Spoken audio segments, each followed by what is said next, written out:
Claudine, what can we learn? What is new about Matisse from the late years?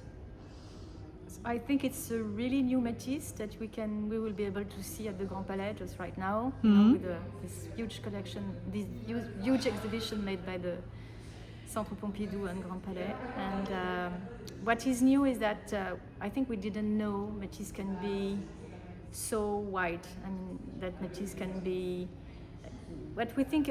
Usually we think of Matisse as a painter, and we know the cutout gouaches, but he's also an artist who can work with a monumental space, a very large space, and I think it is what we learn really.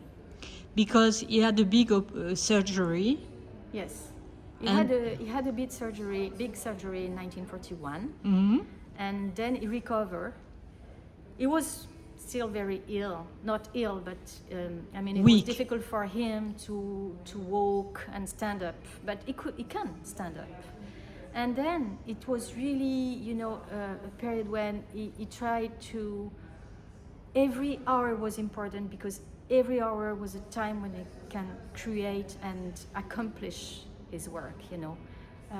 Do really what he wanted to do, and.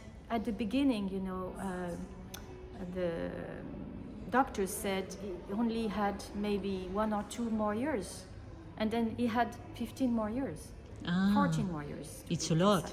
So it's a lot, and it's really the period, the more prolific period, the rebirth of the master, and the more he was getting old, the younger he was. So this is fantastic. He was more and more free, in fact. Yes. Yes. And the cutout come from Jazz, the book?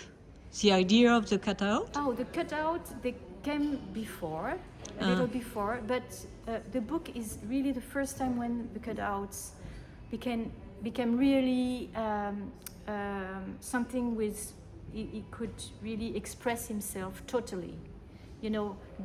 Previously the cutout was rather something to prepare. He used cutout when he worked at the dance for the Barnes Foundation. So when did he begin the cutout? He began in 1930. Right? But it was only, it was destroyed, it just was a maquette. So he did the maquette and destroyed it, right? So we have no more cutout from the 30s? We have some, very few of them. For example, there is a large curtain for the black and white, the ballet, which he did for Massine in 1937. For that, he designed a curtain with cutouts. So we have a very, very nice one in the collection at the Musée National, Centre Pompidou. But it is really Jazz is the first time that really completed a work in itself with a cutout, and you can understand that this is kind of the laboratory of the cutout, because he started to create very specific forms that he wasn't created before.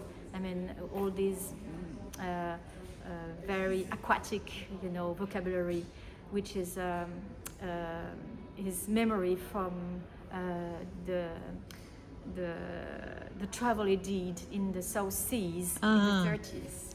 And what's interesting about what you said previously is that he used the cutout in a very mobile way. Yes, very contingent way. Yes, it wasn't glued at the beginning. The cutout, it was only pinned on the wall.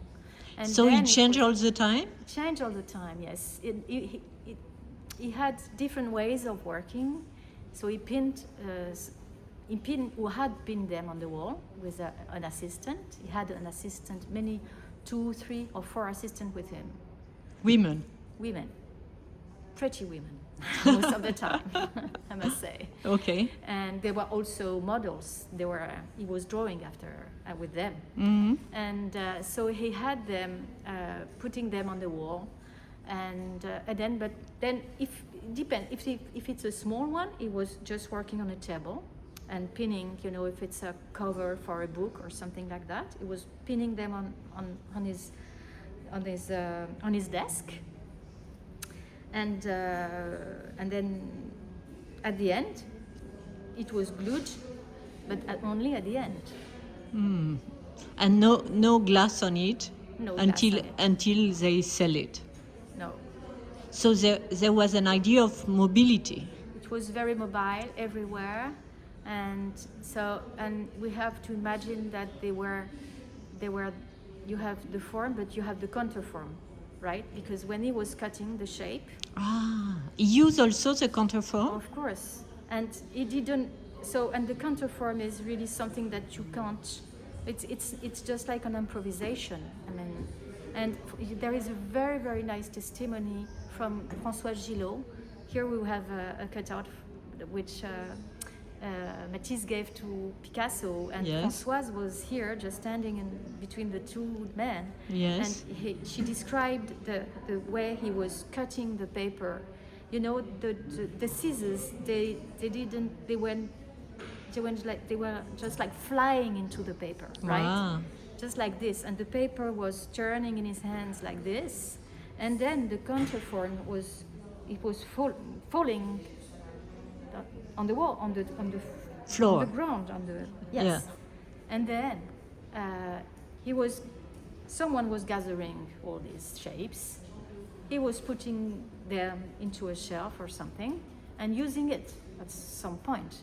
We don't know when. And yourself, what did you really discover in this during your preparation of this exhibition? I think that what I discovered is a very interesting question, very interesting point, because when you make a show, you never know what will happen before the end of the show. And I discovered that, but I already knew it, but when you put all things together, paintings, drawings, illustrated books. And he was painting. Yes, he was painting a lot at that time. When you put all this together, they have the same breath. They really have the same breath. They work together. A drawing with brush and ink is really working with the picture. It has the same strength.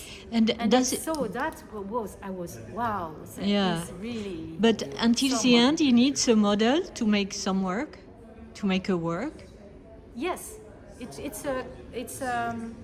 just like, you know, A base. Imagine Titian. He wasn't working himself in his studio. There were people. No, but a model for the start of the inspiration. Oh, it depends. Yes, always, yes. The model is very important. The model, the woman, objects, familiar objects that were surrounding him in the studio, these were very important for him, because for Matisse, he's always talking about the fact that it doesn't paint the object, it doesn't paint the woman. He paints his emotion, his feelings. He's not interested by the objects. He's interested by his feelings. It's not a descriptive work. It's much more about But it interiority. needs this base. Yes. In this way, it's very traditional. In this way, yes. Yes. Merci beaucoup.